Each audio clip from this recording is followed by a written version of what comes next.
The second royal ever to walk into that building. King Charles came in calm and confident, looking powerful as ever. Queen Elizabeth did it back in 1991. Now her son came to carry on the work. April 28, 2026. Washington, D.C. Time to make things right.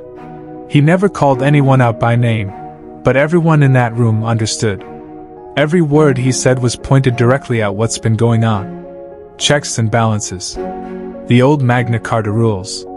No one in charge gets to be above the law. He spoke with dignity, the way history demands. King Charles stood before Congress and made everything clear. He started by paying respect to those lost at the dinner where shots were fired that Saturday. Democracy came out stronger. He said violence can never break what freedom has built. Then he turned to the values passed down through history. 800 years of Magna Carta, simple and clear. Used in 160 court cases, again and again. The idea that nobody is above the law. That power must be kept in check. That's what the founders believed in. NATO used Article 5 after the September 11th attacks. Allied countries stepped up and went to Afghanistan together. Side by side through the Cold War. 2 world wars before that. Now Ukraine needs that same kind of support. He said real justice and lasting peace takes serious commitment. Meanwhile, back in D.C., the 47th president was posting on Truth Social, going after Germany's Friedrich Merz for speaking honestly about Iran talks. This left diplomats wondering if America's words still means anything around the world. He said a quiet came over the Democrats, like something was left hanging in the air. The King of England was teaching Congress what words are supposed to mean, while the 47th president was busy on his phone. He never called anyone out by name, but everyone understood. Every word was aimed at what's been happening. Checks and balances. The old Magna Carta rules. No one in charge gets to be above the law. He spoke with dignity and with the weight of history behind him. King Charles stood in Congress and set things straight. Back outside the building, things were moving quickly. Comey got hit with a second charge. People said it wouldn't happen. A photo of a seashell posted back in May of 2025, showing some numbers written in the sand. Now it's being used against people. A second charge filed in a North Carolina court. Maureen Comey won a court motion in Manhattan on the same day. A federal judge allowed a lawsuit to move forward.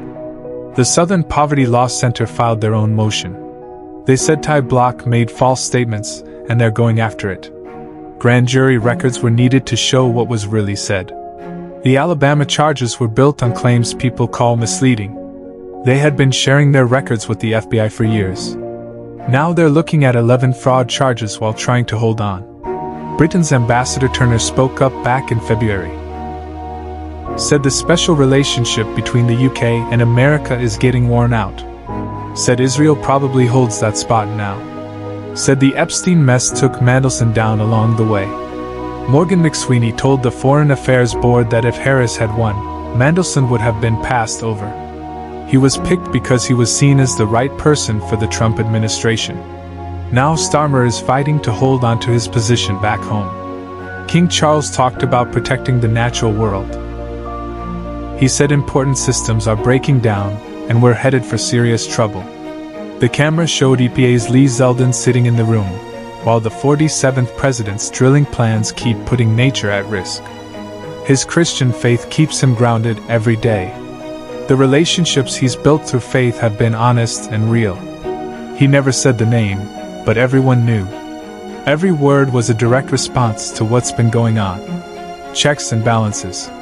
The old Magna Carta rules.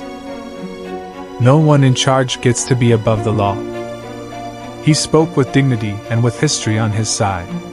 King Charles walked into Congress and made the record clear. History was made on April 28th. A king spoke to Congress and made the moment count. No names were used. No fingers were pointed. He kept his class the whole time. But every single word was carefully chosen and meant something. The bond between these two nations built over hundreds of years. Accountability and the rule of law are not optional. They're a must. King Charles walked out of the chamber. He shook hands as he went down the aisle. The whole world had its eyes on Washington, and history took note.